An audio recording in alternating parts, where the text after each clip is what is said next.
down. I want to consult you about a very serious matter. I want you to read this, please, and tell me if it's legal and right.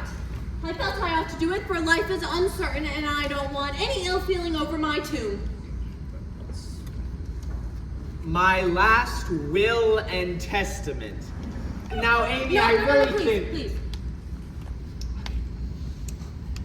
I, Amy Curtis March, being in my sane mind, go give and bequeath all of my earthly property, viz. To wit, namely to my father, my best pictures and works of art, including frames. To my mother, all of my clothes, except the blue apron with pockets. To my dear sister Margaret, yes. To Joe, I leave my most precious plaster rabbit. Because I'm sorry I burnt up her story. Well, that's very sweet. To Beth, if she lives after me, I give my dolls in the little bureau. To my friend and neighbor Theodore Lawrence, my papier-mâché portfolio. Wow, many thanks indeed. And now, having disposed of my most valuable property, I set my hand and seal on this 20th day of November, 1861. Amy Curtis March, witness Theodore Lawrence. My name is written in pencil. Yes, I want you to rewrite it in ink and seal it up for me properly. What put this into your head, Amy? Did somebody tell you about Beth giving her things away? What about Beth? Well, she felt so ill one day that she told Joe that she wanted to give her piano to Meg, her cats to you, and that poor old doll to Joe. She left locks of hair for the rest of us. Don't people put sort of postscripts to their will sometimes? Yes, codicils, they call them. Put one in mine then. I wish all my curls cut off and give it around to my friends. I forgot it, but I want it done. No, it will spoil my looks. All right. Is there any real danger about Beth? I'm afraid there is. But we must hope for the best, so don't cry, dear.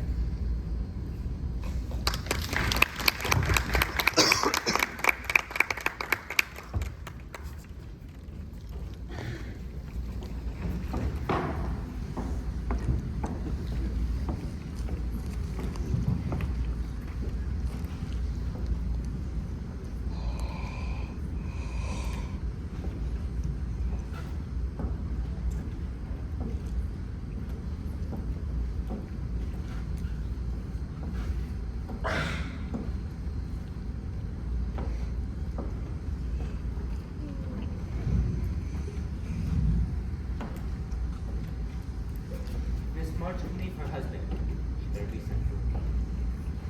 Yes, yeah.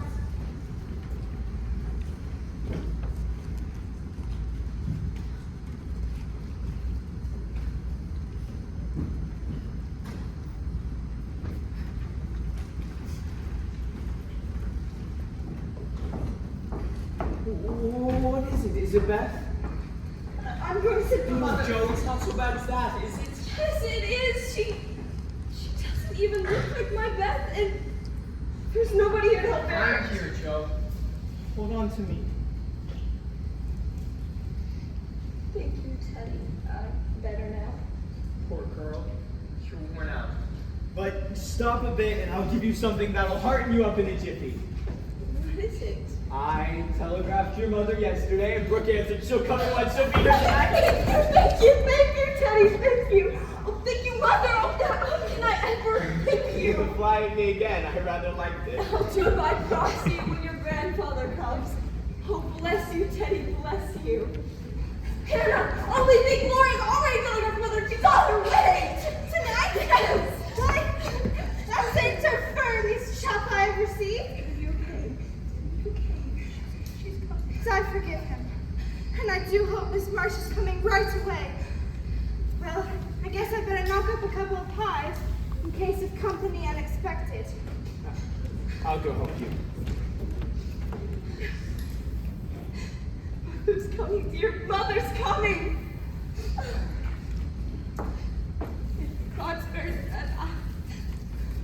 never complain again. If God spares Beth, I'll try to love and serve it all of my life.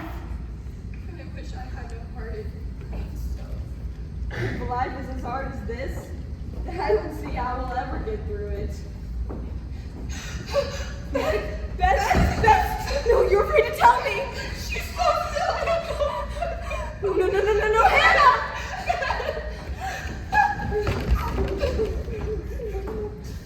The fever's turned, her skin is down, she's sleeping natural, and I should breathe easy. What? Christ, we can, no, goodness me. She'll pull through. She's gonna pull through. Mother! She's okay.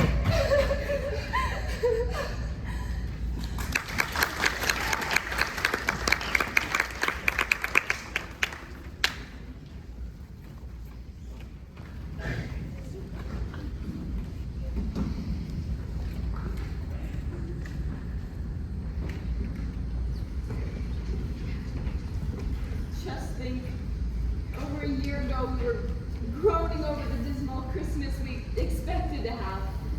Do you remember? Yes. Rather pleasant year on the whole. I think it's been a pretty hard one. I'm glad it's over, because we've got you back.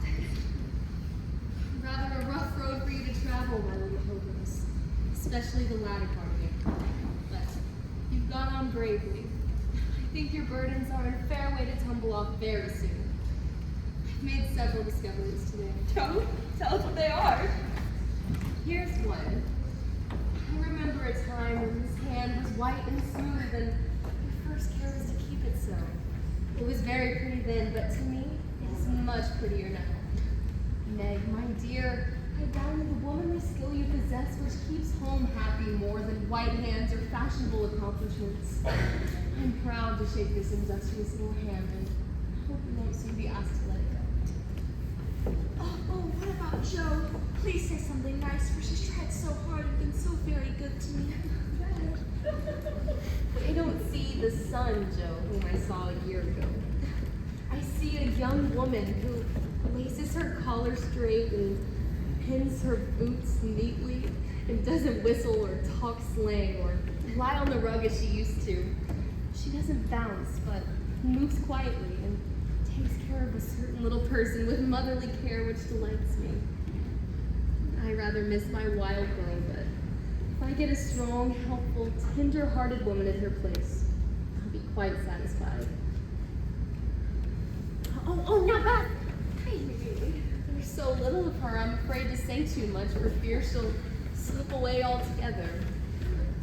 Though she's not as shy as she used to be. I've got you safe, my Beth. And I'll keep you so pleased. Amy! I observed that Amy took drumsticks at dinner, ran errands for her mother all day, gave Meg her place tonight, and has waited on everyone with patience and good humor. I also observed that she doesn't fret much, or look into the glass as she used to. She's thinking of others more and of herself less. But I'd be very proud of a graceful statue made by her. I'll be infinitely prouder of a lovable daughter with a special talent of making life beautiful for herself and others. What is it, Beth? I'm just so full of happiness. If only Father were here, I can hold a drop more. So am I. I sure am. Of course I am. How can I be otherwise? Here's another Christmas present for the March family.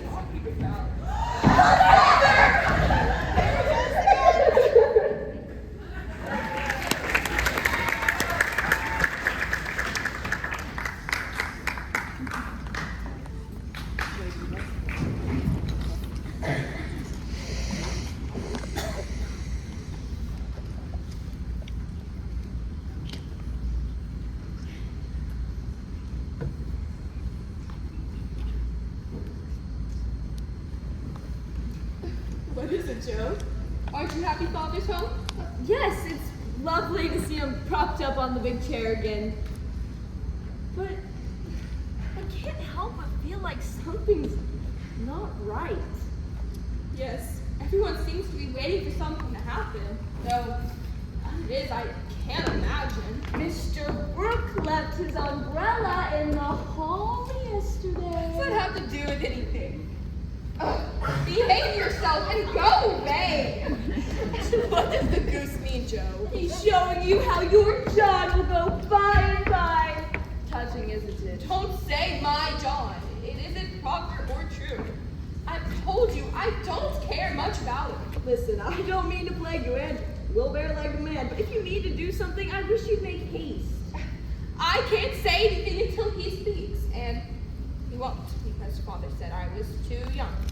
Even if he did, you wouldn't know what to say. I'm not so silly and weak as you think. I know exactly what I would say. What? I should merely say, Go on. I'm going. Yes, why, thank you, Mr. Brooks. You are very kind, but I agree, Father, that I'm too young to enter into any engagement at present. That's typical enough, I guess, but I don't think you'd do it. You'd give in rather than hurt his feelings. No, I won't. I'll tell him that I've made up my mind and walk after him with dignity. I like this new Meg. Me too. Good afternoon. I came to get my umbrella. That is to see how your father finds himself today. Don't miss this out. Go away. Very well, please come back. I'll go tell him you're here.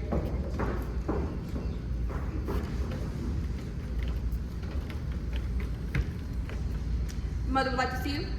Sit down. I'll get her. Don't go. Are you afraid of me, Margaret? How could I be been so kind to Father? I only wish I could thank you for it. Shall I tell you how? Oh no, please don't. I'd rather you not. I won't trouble you. I only want to know if you care for me a little more. I love you so much, dear. Hello. Will you try and find out? I can't go to work with any heart until I know to have my reward in the end or not. I'm too young. I'll wait, and in the meantime, you could be learning to like. Would that be a very hard lesson, dear? Not if I choose to learn it, but Please choose to learn it. I love to teach, and this is easier than German. I don't choose. But please go away and let me be. Do you really mean that? Yes, I do. Father says I need to be worried about such things. It's too soon. I'm too young. And I'd rather not. May I hope you'll change your mind by and by. I'll wait and say nothing until you've had more time. Don't play with me, Meg. I didn't think that of you. Don't think of me at all.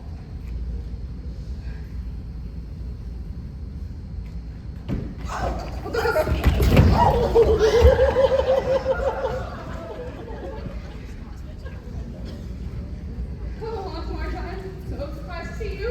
That's evidence. What is your father's friend saying it with a peony? There's mischief going on, and I insist upon knowing it. We were just talking, Aunt March, Mr. Brooke got his umbrella. Mr. Brooke, that boy's tutor? I'm a dinner now. I know all about it. You haven't gone and accepted him, have you? Hush you here. Would you like me to call Mother? Not yet. There's something I must tell you, and I must free my mind at once. Please. Tell me, do you need to marry this cook? If you do, not one penny of my fortune ever goes to you. Remember that and be a sensible girl. I shall marry whom I please, Aunt March, and your money can go to anyone you'd like. Highty-tighty. Is that how you take my advice, miss? You'll be sorry for it by and by when you've tried love in a cottage and found it a failure. It can't be worse than some people find in big houses. Now, Meg, my dear, be reasonable and take my advice. I mean it kindly. And don't you spoil your whole life at the beginning. You ought to marry well and help your family. It's your duty to make a rich match, and it ought to be impressed upon you. Father and Mother don't think so. They like John, though he is poor. Your parents, my dear, have no more worldly wisdom than a pair of babies. And I'm glad of it. This Rook is poor and has no rich relations, has he? No, but so many boring friends. You can't live on friends. Try it. See how cool they'll grow. He has any business, has he? Not yet. Mr. Lawrence is planning on helping him. That won't last long. So you intend to marry a man with no money, business, or position, who might be comfortable all your days by minding me and doing better? I thought you had more sense, Meg. Oh, Marge, I couldn't do better if I waited half of my life. John is good and he's wise and he's got heaps of talent and he's sure to get on. He knows you have rich relations, child. That's the secret of his liking, I suspect. Aunt March, how dare you say such a thing? My John wouldn't marry for money any more than I would. He loves me and I love. Well, I wash my hands of the whole affair. You're a willful child. You've lost more than you know by this piece of folly. Don't expect anything from me once you're married. You Mr. Book's friends must take care of you now. Good. I'm done with you forever. Bye.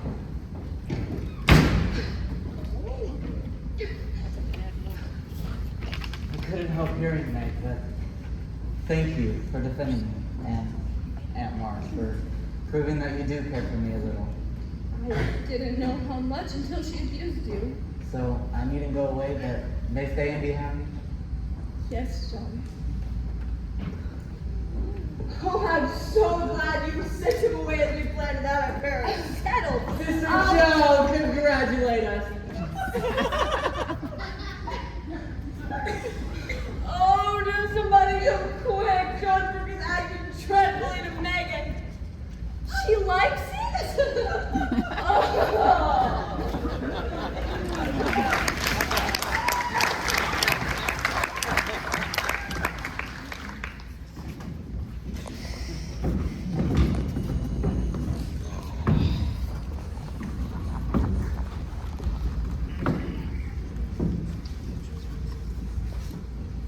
Here are the drawings for May's books. I hope they'll go well. Excellent. I'll take those to the printer right away. And here are the proofs. There's only been a few changes. Splendid. How are you feeling? Better, but still tired, and Mother's been ill again. Sorry to hear that. How'd you find the book after a month off? Actually, I found it read better than I expected. Not a bit sensational, but simple and true. Well, it ought to. We really lived most of it. If it succeeds, that'll be the reason why. Well, if that's all. Just one more thing. There is the small matter of the sequel. The sequel? I barely finished writing the book. Yes, but how does Meg's marriage go? What happens to Amy? Does Beth get sick again? Oh, and the most important, how does Joe end up with Lori? Mr. Niles, please, I won't marry Joe off to please anyone. If that's the only end and aim to a woman's life. Well, whom else would she marry? Pray tell. Maybe she marries nobody. And now you're being ridiculous, Miss Alcott. Of course she's got to marry someone. Why, pray tell, so she can take care of some stranger's family? Or might she have a spinster instead? That would be true to life anyway. Surely you don't propose to keep Joe from getting married when everyone wants her to. Oh, never mind this. All I want to know is, are you willing to write a sequel? If my family didn't need the money. Could you have it for the spring? Perhaps we could call it Weddings Marches. Mr. Niles, please. Let's use Little Women Act 2nd, or leaving the next sequel to Little Women. You'll do it then? Yes.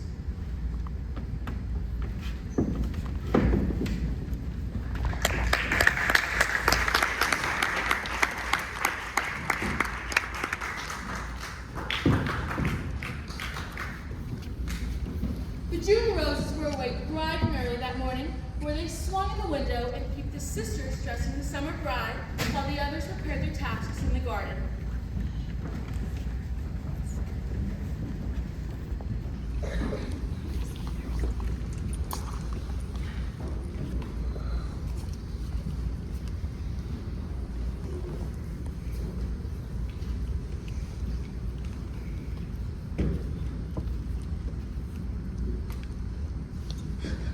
Look, everybody, look! Joe, are you ready for Meg's wedding? There's plenty of time. going to publish show? Not only that, but I won first in the contest. $100. The Duke's daughter paid the butcher's bill. The Phantom handed down a new carpet, and the curse of the Coventries approved blessings to the marches. That's wonderful, dear.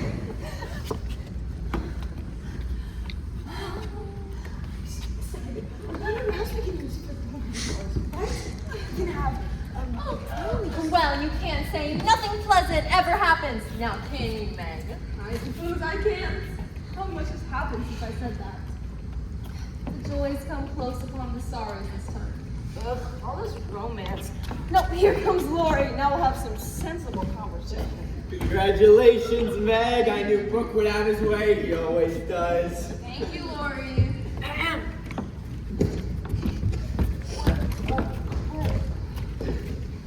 My dear, are you satisfied?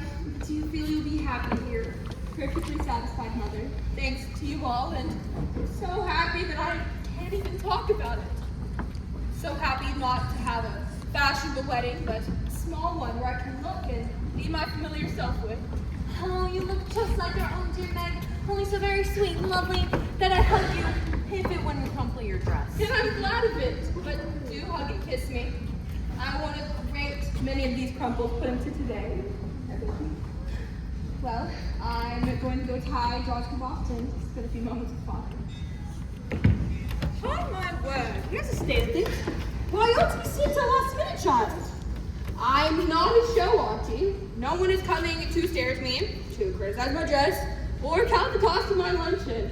And I'm too happy to care otherwise. I'm going to have my little wedding just the way I like it. John dear, it's nearly time. Sorry. Jupiter Abbott, Joseph set the cake. Do not let that young giant come near me. He worries me worse than mosquitoes. He's promised to be very good today, and he can be perfectly elegant if he likes. The cake ain't hurt a mite, and everything looks lovely.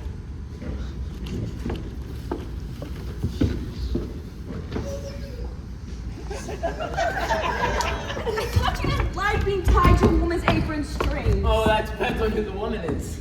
Mercy me! Now, Lori, I will talk to you seriously about today, and you must promise to behave well. Not a prank. Don't look at me during the ceremony. I will laugh. You won't be able to see me. You'll be crying so much, there'll be a thick fog. I don't cry unless it's for some great affliction. Exactly. One March girl down, 3 to go. Mercy me! No, we don't want any more marrying this family for years to come. What are you thinking? It's a fast age. You're a mere infant, but you'll go next, Joe. And then we'll all be left lamenting. I am too busy to be worried about such nonsense. And I think it's dreadful to break families up so. Now stop talking about it. We talk nothing but lovers and absurdities, and it's just annoying. Now come on, it's starting. Mark my words, Joe, you'll go next.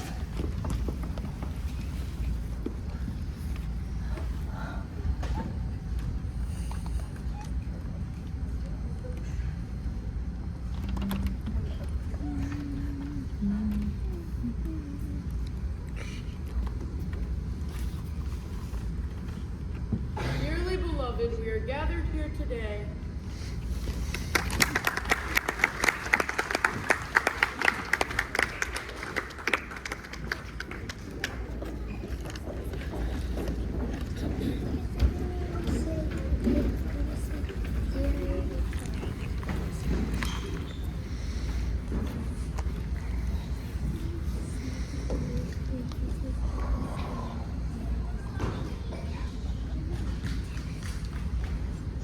I wish you well, my dear. I heartily wish you well. I do think you'll be sorry for it. You have a treasure, young man. See that you deserve it? Thank you, Auntie. This has been the prettiest wedding I've been to for an age. I don't see why, for there isn't a bit of style about it.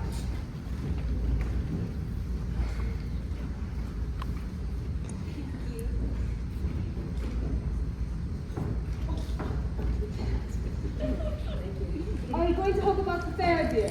Oh, yes, Mrs. Chester asked if I would, and I offered to attend the table, as I have nothing but my time to give. I'm not. I hate to feel patronizing. Wonder why you consented. Amy, they only want you to work. I'm willing to work. Patronage doesn't trouble me when it's well meant. Quite right and proper, my dear. I like your grateful attitude. It's a pleasure to help those who appreciate our efforts. Some do not, and that is tried. I don't like favors. They oppress me. They make me feel like a slave. I'd much rather do everything myself and feel perfectly independent. How's your French coming along, dear? Oh, very well, thanks to you, Aunt Marsh. I am so glad you let Esther talk to me as much as I wanted when Beth was sick. How are your languages now? Don't know where too stupid to study anything, and I cannot bear French. I believe your eyes are quite strong, yes? You're doing better? Yes, thank you, Aunt March. And I mean to do great things next winter so that I may be ready for Rome whenever that joyful time arrives. Good girl, and you deserve to go. Someday. Now, come take a walk, my dear? Thank you. I will. Goodbye.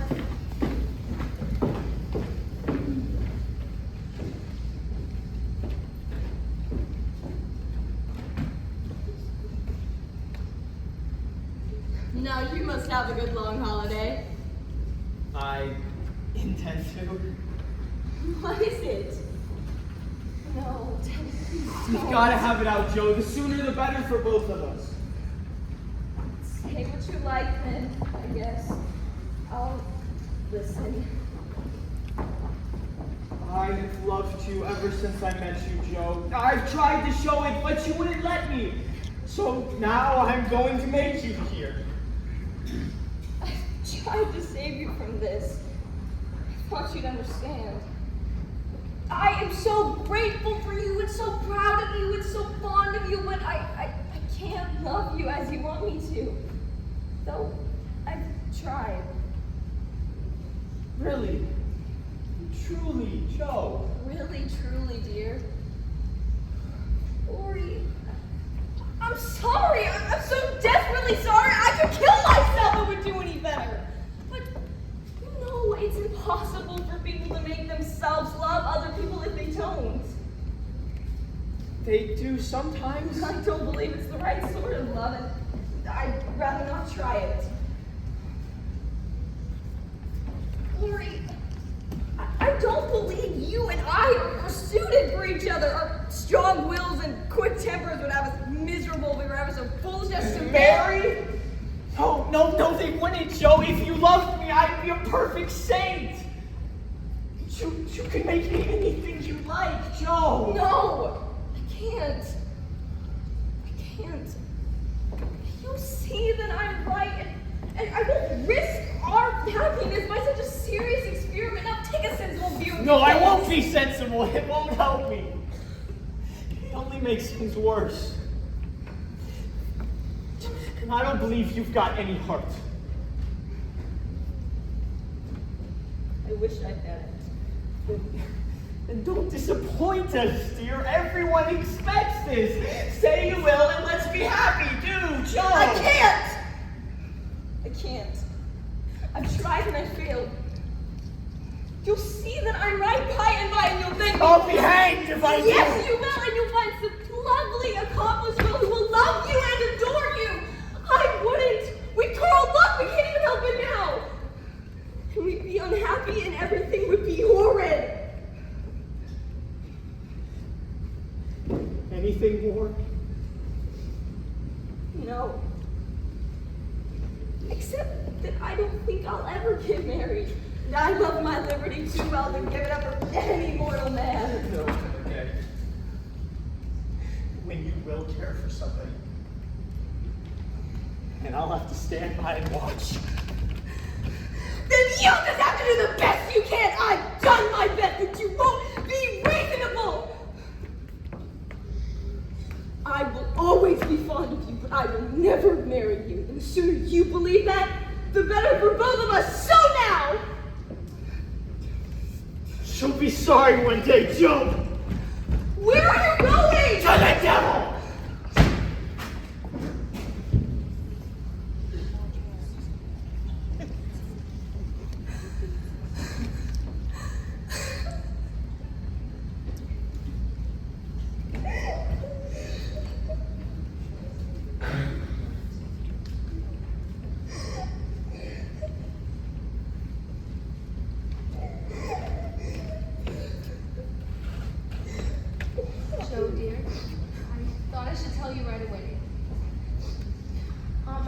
going abroad, and she wants Me to go with her.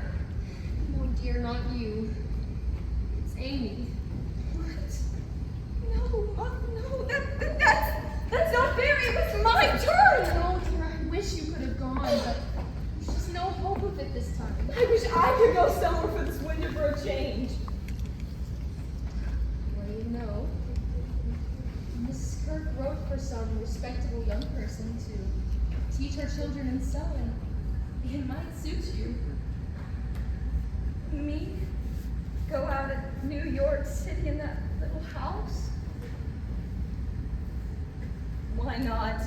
Mrs. Kirk is your friend, and it's honest work. I'm not ashamed. Nor I. But you're writing? All the better to see new things, hear new things, and turn in all of my rubbish for qualities of material and such. Well, if it can be managed, you'll go. Thank you, Mother.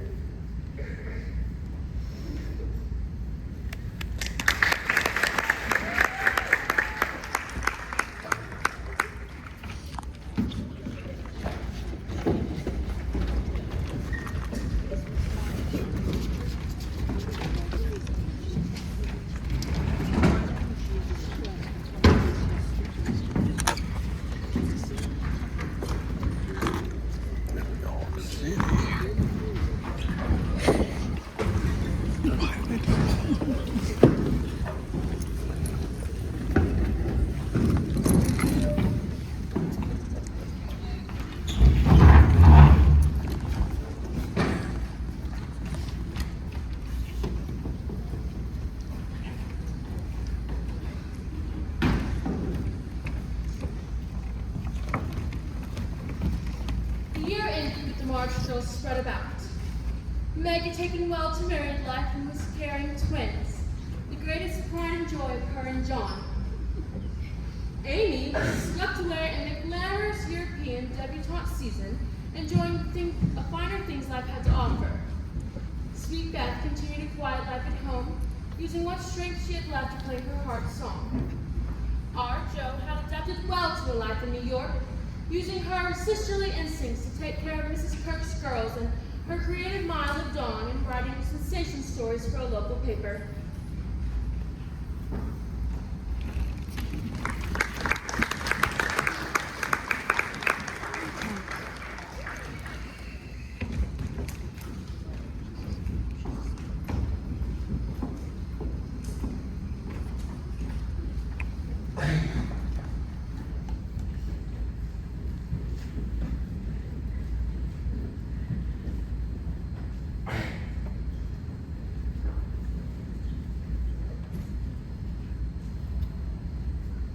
Happy New Year to you all, dearest family. I've got heaps to tell, though I'm not a fine young lady traveling the continent, but only a young governess in New York. I'm still amazed to hear that Laurie and his grandfather have trundled off to Europe. I do hope they'll take time to visit Amy, and that dear boy's heart is mending. Mrs. Kirk has given me a splendid room with a nice table and a sunny window so I can sit here and, well, write whenever I'd like. The day I arrived, I met a certain Professor Bear. He was already good friends with my little charges, Tina and Kitty. Ah, yes, I hear these naughty ones go to vex you this much. If so again, call it to me and I come. I must be doomed to see a good deal of him. For one day as I passed his door on my way out, by accident I knocked against it with my umbrella and the door flew open and there he was in his dressing gown, darning a sock. Oh, sir. A fine day to make your walk, mademoiselle. Bon voyage.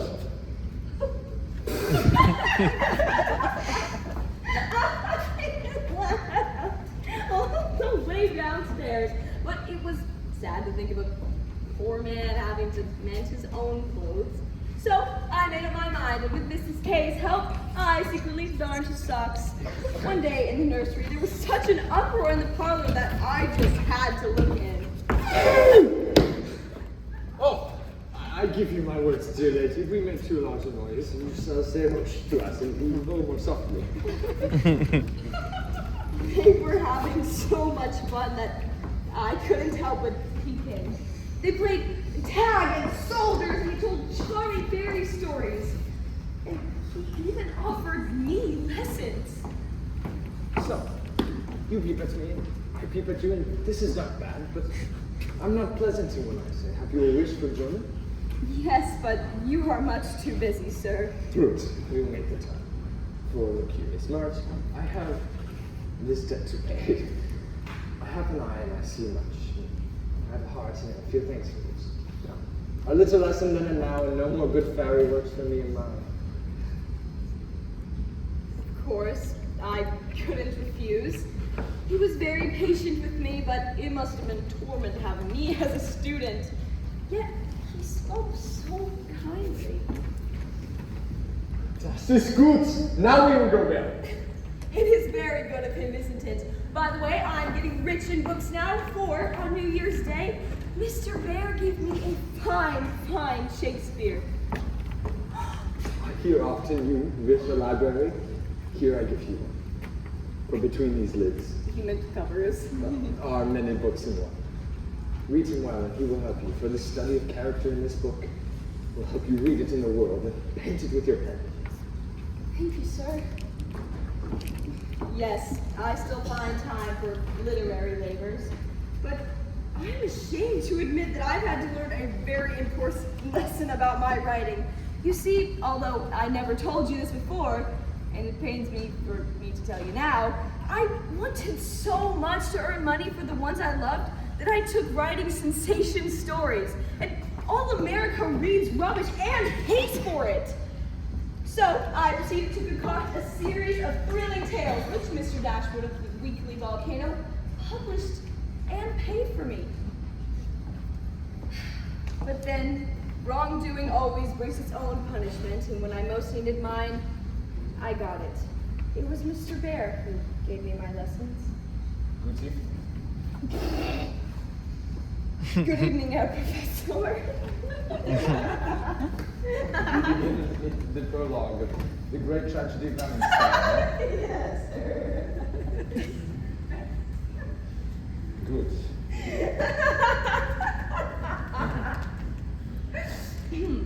Der Scherzen, der Ernst Spiel, dem ersten Angelik, or in allgemein. Die falsche Miss March, you have no respect for me that should go on so bad. How can I be respectful, sir, when you have that silly hat on?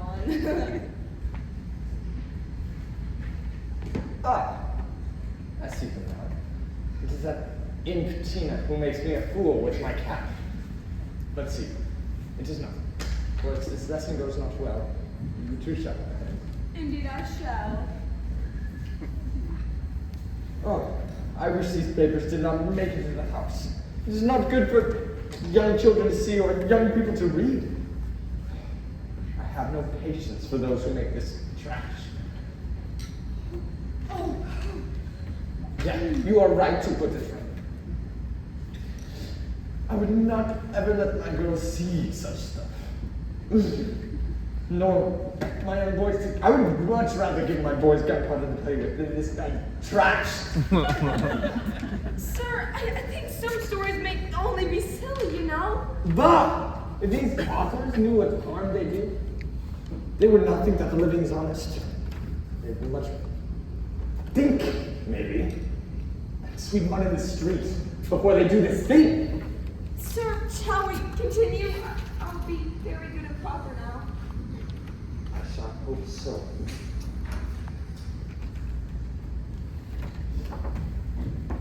As soon as I went to my room, I reread every single one of my stories. They are trash, and I knew it, and I couldn't read them in sober earnest without being horribly ashamed of them. I burned them up, and when nothing remained of the 3 months' work except a heap of ashes, I knew I would never write another sensation story again. Sometimes I almost wish I hadn't any conscience. It's so inconvenient.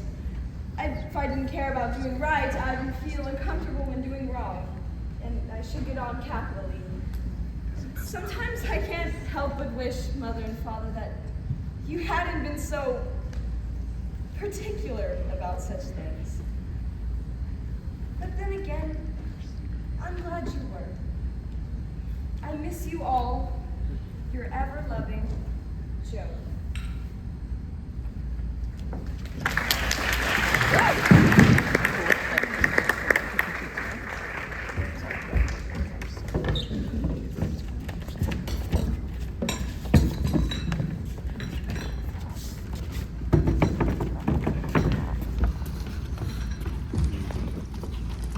Lori went to Nice intending to stay a week and remained a month.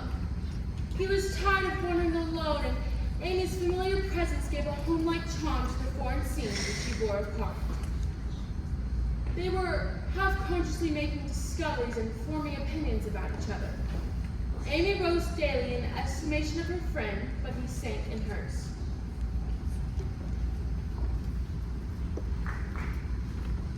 Thank you, Fred. I had a lovely time. Oh, tomorrow just permitted me to take you back to your hotel. And she's taking your kiss. Oh, that would be lovely. I must say goodnight to Lori first, and then I will come and join you, if you don't mind. Totally.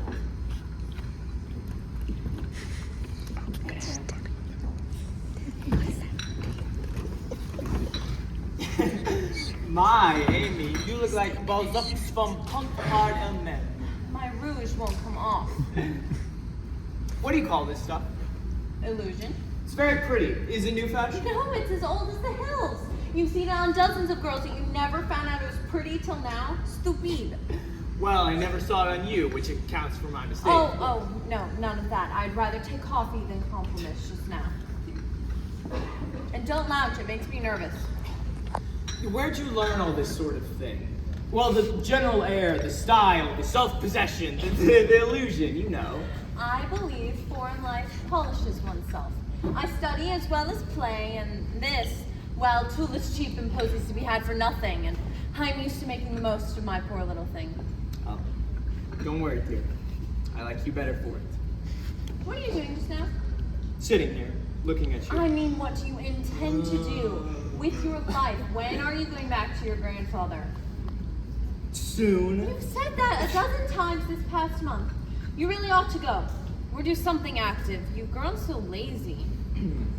Well, then why don't you do me a favor and rouse me a little? If I did, you would be angry in less than 5 minutes. Do you want to know what I honestly think of you? Pray, tell. I despise you. I think that with every chance to be good, useful, and happy, you are faulty, lazy, and miserable.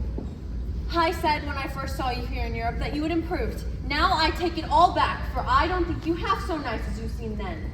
Instead of being the man you ought to be, you are contented to be petted and admired by silly people, instead of being loved and respected by wise ones.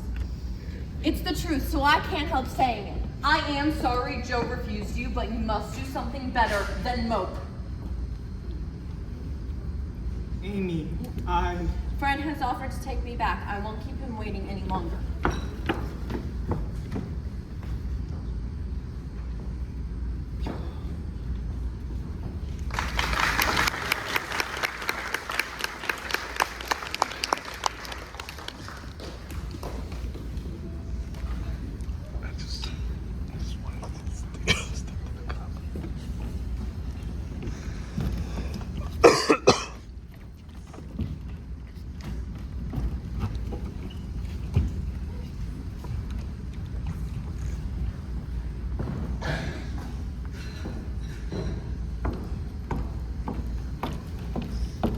So, my friends, you are leaving?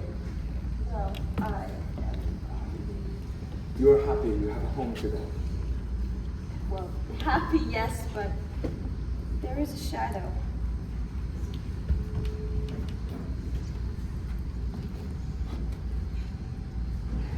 Dear Joe, I'm anxious about Beth. She sits alone a good deal, and I found her crying the other day. I'm sure there's something on her mind, but when I tried to ask her about it once or twice, she evaded my questions or just looked so distressed that I stopped. I never force my children's confidence, but think perhaps she'll open her tender little heart to her Joe.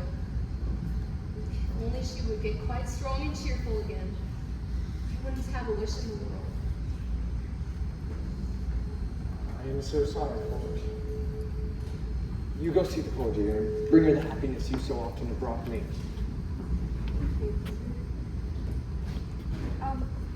You won't forget to come and see us, will you? Amy's coming home in spring, and my whole family will be there, and so will Lori. That is your best friend of whom you speak? Yes, my boy Teddy. I am very proud of him, and I'd love for you to meet him. I fear I shall not make the time, but I wish him much success. You both happiness. God bless you. My love to your little Beth. Goodbye, sir. Goodbye.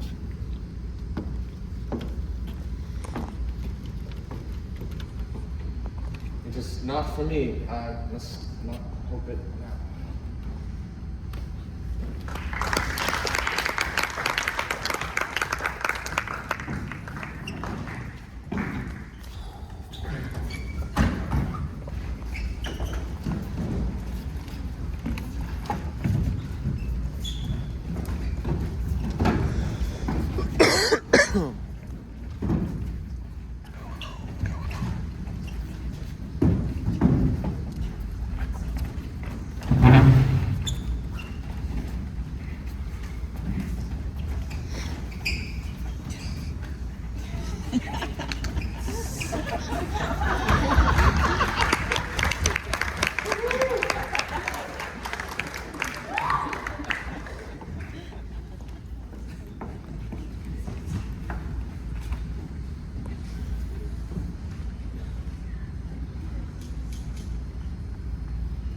No, Beth, it can't be true. Joe, dear, I'm glad you know it. I've known for a good while now, dear, so it isn't so hard to bear. Is this what made you so unhappy in the autumn? You didn't feel a thing, did you? Yes, I tried to think it was a sick fancy, but when I saw you all so well and strong and full of happy plans, it was hard for me to feel I could never be like you. And then I was miserable, Joe. How could you bear this all alone? No, you must get well. I want to, oh, so much. But every day I lose a little, and I feel I shall never gain it back again. It's like the tide, Joe. When it turns, it goes slowly, but it can't be stopped. No, it shall be stopped. 19 is too young, and God won't be so cruel to take you away from me. I need you. I can't say I'm glad to die. For life has been so sweet to me. But I try to be willing. Don't tell the others, won't you, Joe? I think we'll see it without words. No, I don't want any secrets, and it's kind of too important. Meg has John and the babies to comfort her. But you must send my father and mother, won't you, John? If I can. But I don't believe it's true. I'm gonna let you think that this is just a sick fancy and not let you think it's true. Please. Please. I don't know how to express myself. But I feel it was never intended that I should live long. I'm not like the rest of you, Joe. I never made any plans about what I'd do when I grew up. I never thought about being married as all of you did. I never wanted to die. But the hardest part is leaving you all. I'm not afraid to die. It seems as if I should be homesick for you, even in heaven.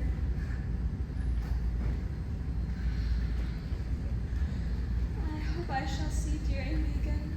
She seems so far away. Amy's coming home in the spring, and I mean to be well and rosy by the time she gets here.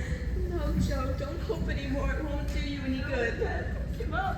We won't be miserable, but we'll have happy times together, for I don't suffer much.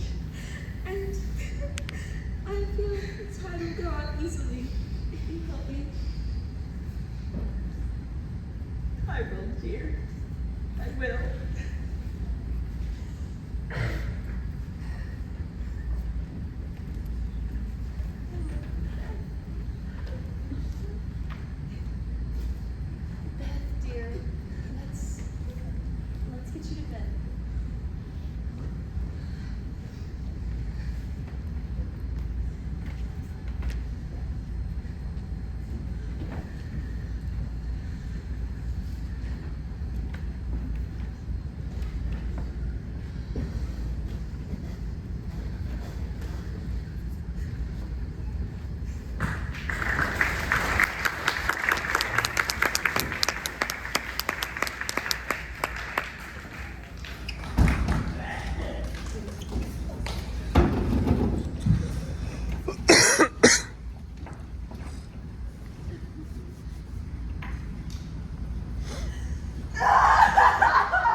Amy? Oh, Lori, I knew you'd come to me. Oh, I'm sorry. I felt so lonely and sad. I was so very glad to see you. It was such a surprise to look up and find you, just as I was beginning to fear you wouldn't come. I came as soon as I heard. I only wish there was something that I could do to help you for your loss of dear little Beth. But I can only feel. You needn't say anything. This comforts me. Beth is well and happy. I mustn't wish her back. I tried going back home, much as I long to see them all. We won't talk about it now, for it makes me cry, and I want to enjoy you while I stay. You needn't go right back, need you? Not if you don't want me to, dear. No, not quite yet. You refuse Fred's proposal. The child's been pining after a Lord's boy? Who would have thought?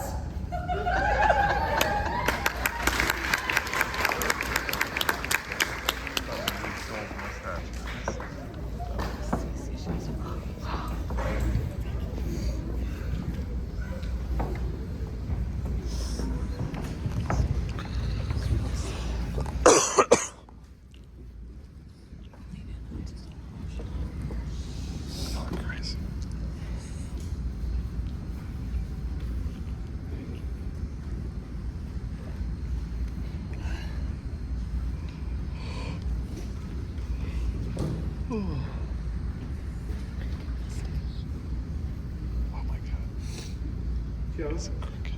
Glad to see you. Glad to see you then. That's not even the word that can express it. Now where's Amy? She's got it back, Meg. We stopped by the way and there was no getting my wife out of there. I mean, Amy, I've done it now. Oh, what? Got it on there? Yes, but oh please, I'll never do it again. Characteristic, but not exactly complimentary congratulations. Get up, you ridiculous boy, and tell me about it. Well, we were at March, decided to pass another winter in Paris, but my grandfather decided to come home, and I couldn't leave him, but I also wouldn't leave Amy. And even though we were engaged, Aunt March wouldn't let Amy come with us. So I just said, let's be married, and then we can do as we please. You've always had things suited to you, Teddy. Not always. Anyways, we had a wedding a few weeks ago. Quite a small wedding, of course, for even in our happiness. We didn't forget dear Lopez. Joe, I want to say one thing, and then we'll put it away forever. You know that I've always loved you, but that love has altered. You said it was happened, and you were right.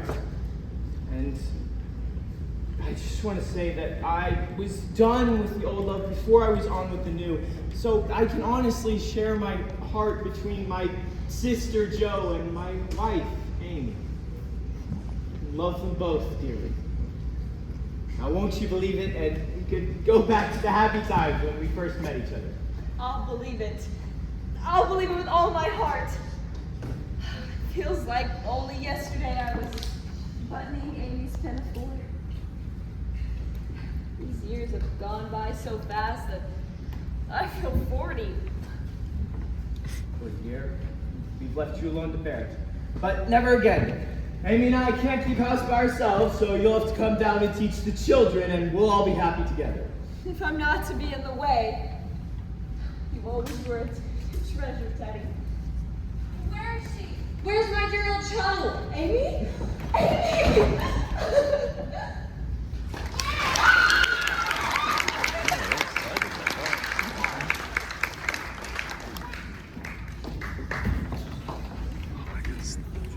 He needs to just shave.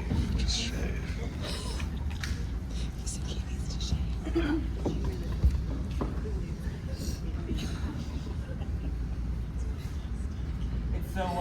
have you all back home. Meg has waited for new letters from you all with bated breath. Was it only Meg, dear boy? I know you missed me. We've missed you all dearly. By the way, Meg, what have you named these little cherubs? Well, this one here is John Lawrence. And this sweet one is Margaret. You must tell them what I named him, for I think it suits them well. This little darling we call Daisy, and two Johns just won't do, so we're gonna call this one Demi. Short for Demi John. If they weren't so drawn to you, Joe, I'd protest. I think it's sweet and very fitting for the two of them.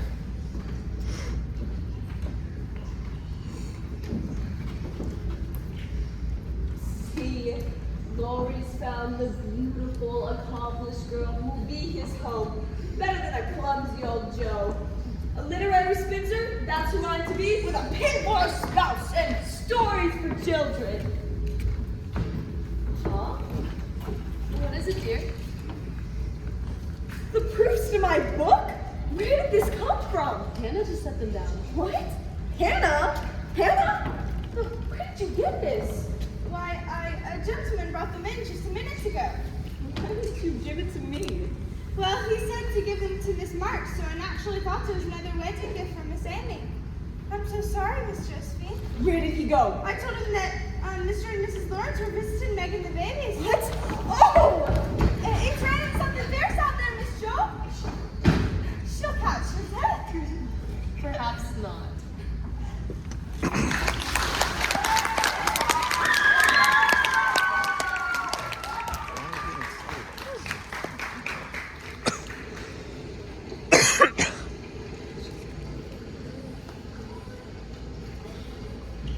Mr. Mayor! Mr. Mayor! I'm so glad to see you. Half an umbrella. Thank you. Why didn't you say hello? Had to part tonight. I didn't want to be interfering. Only the family. My friends had just come home. Yes, to give you their congratulations. I give you mine as well, John. You've married your Lori. Laurie? Oh, no. My sister Amy married Laurie in Europe. Your sister? Yes. You are not married? No. Will you stay? What happened since I saw you last? My friends have found me a place at the college, so I can teach us at home. For this I should be grateful, should I not? Indeed you should! Oh, how wonderful it will be for you to do what you like and be able to see you often. But we will not meet often, for I fear this place is at the west. Oh. That's so far away. You've been ill, my friend. Not ill, just tired and sorrowful. We've had trouble since I saw you last. My heart was sore for you when I heard that. Thank you. But dearest, why do you cry? Because you're going away. Joe, listen to me. I have nothing but much love to give you. When I heard you were Mrs. Lawrence, I was so afraid. But now all is well. Can you make a place in your heart for Fritz? Yes, Bridget, yes! Why didn't you tell me sooner? I had a wish to tell you something on the day we said goodbye in New York, but I thought the handsome friend was betrothed to thee, so I spoke not. Wouldst thou have said yes if I had spoken? I don't know. I'm afraid not, for I didn't have any heart just then. Brute! That I do not believe. It was just asleep until the fairy prince came through the wood and winked to that professor. What brought you here when I most needed you? This.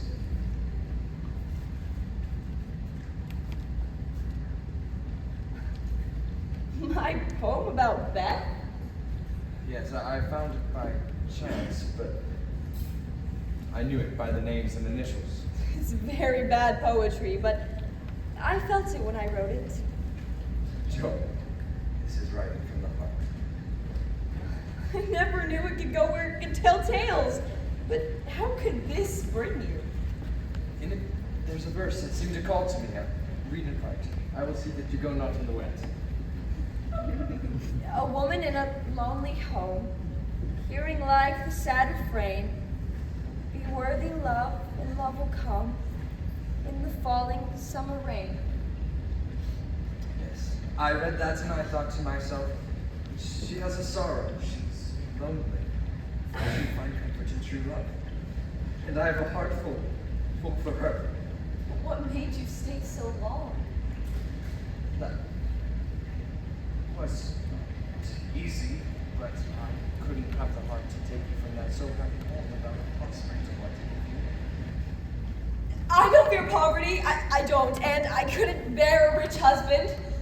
I'm to take my share, Friedrich, and help you build a home if you'll let me. Oh, gives me so much hope and courage. I have nothing to give you but this full heart and these empty hands. Not empty anymore.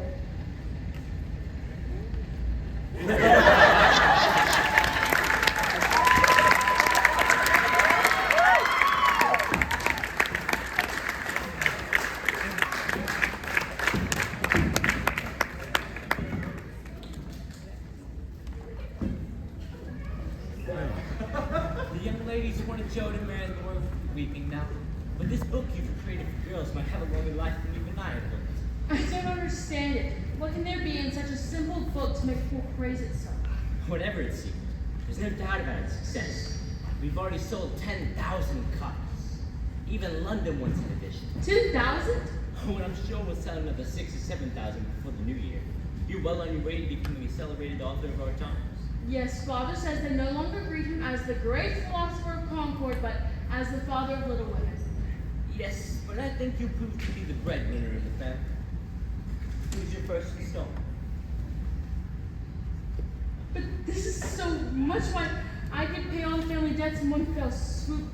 Thank the Lord, I feel as if I could die in peace now. My dreams just beginning to come true. Well, let's not die in peace just yet. So where you go at? No.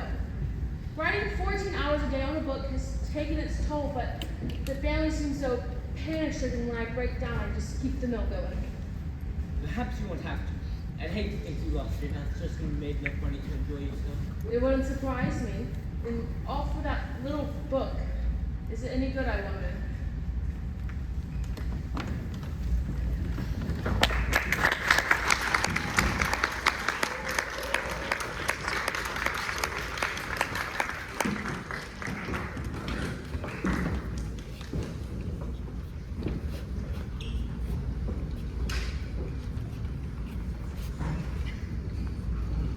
I don't think I'm to ever call myself Unlucky Joe ever again. And all of my greatest wishes have been so greatly gratified. Yet your life is very different from the one you pictured so long ago. Yes, but that life to me now seems dull and cold. Though I may never give up my wishes of being a writer, it makes up for moments like these. I wanted splendid things to be sure. I knew my heart would be satisfied if I had John, a little home with a few children. I've left them all, and I'm the happiest woman in the world. My life's different too, although, like Joe, I don't relinquish all of my artistic hopes. I've begun to model a figure of our little Elizabeth, and Lori says it's the best thing I've ever done. Yes, I think your harvest will be good ones. Not half as good as yours, Mother. We can't thank you enough for all of the sowing and reaping you've done. I hope there'll be more wheat and fewer tares every year. A large sheep, but I know there's room in your heart for one day. My dear girls, however long you may live, I can never wish you a greater happiness than